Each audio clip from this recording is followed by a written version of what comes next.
Jag heter Françoise Sylén-Nylander och jag är professor i franska med språkvetenskaplig inriktning. Och jag forskar inom diskurs- och interaktionslingvistik. Ett mycket konkret exempel av den forskning som bedrivs inom den språkvetenskapliga sidan av det projektet som Maria och jag sysslar med just nu, som heter Rompool, som är analyser av den politiska diskursen i de romanska språkiga länderna, både i Sydamerika och i Europa.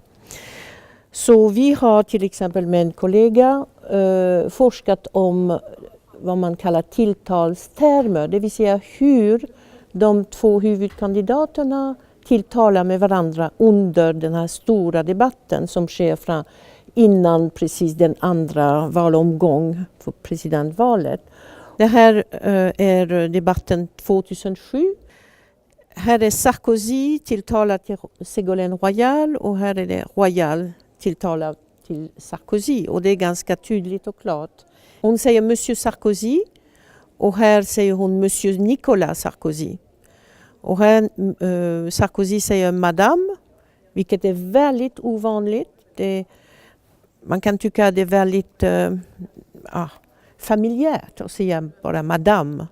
Det är framförallt de kandidater från höger sida som använder sig mest av tilltalstermer. Kan det bero på att Nicolas Sarkozy är med ganska mycket på sistone och att han har en preferens, kan man säga, och använder mycket av dessa tilltalstermer. Eller kan det vara någonting åt traditionella diskursiva kulturer mellan de två politiska läger. Och de här orden kan ha en mycket stark bekräftelse av de talakt som kandidaterna gör. Det kan förstärka, det kan förminska deras argumentation och så vidare. Så jag tror att det kan ha en mycket stark effekt om tv-tittarna.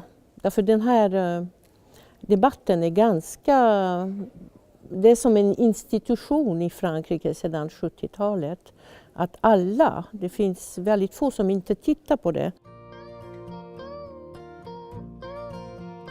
Diskursanalys, det är studie av språket i olika praktiska sammanhang, kan man säga. Och när man studerar språket förstås, men man studerar också allting kring situationen som påverkar språkanvändningen och som språket också påverkar. Jag heter Maria Bernal och är docent i spanska med språkvetenskaplig inriktning. Jag arbetar också på Romanska och klassiska institutionen. Projektet som Françoise och jag deltar i, det var ett mycket bra tillfälle att komma i kontakt med andra diskurser. Våra kollegor då från Latinamerikainstitutet, de har en angreppssätt som är samhällsvetenskaplig. Så det blir berikande att kunna ha olika synvinklar just på fenomen som i det här fallet handlar om den politiska diskursen. När vi pratar om kommunikation, när vi pratar om interaktion mellan människor, så då blir det mycket viktigt att titta på just många olika sätt att signalera hur man förhåller sig till varandra till exempel. Så hittills har jag arbetat mest med konversationsanalys och studerat mycket till exempel artighetsstrategier i interaktion. Där till exempel har jag fokuserat på vardagliga samtal i spanska från Spanien. Man pratar många gånger om att man säger inte tack i Spanien. Man kanske tackar på annat sätt. Det finns en artikel som det heter precis så, att tack men inte tack.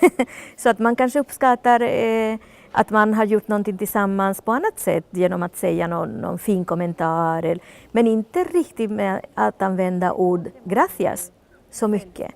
Ja, precis. Det finns kopplingar, tydliga kopplingar till undervisning till exempel, så att man inte bara undervisar i grammatik enligt normerna utan att också hur man använder språket. Hur ser verkligheten ut? Och studenterna uppskattade väldigt mycket att man läser om detta och öppnar deras förståelse av ett språk. Och ser också hur viktigt det sociokulturella är.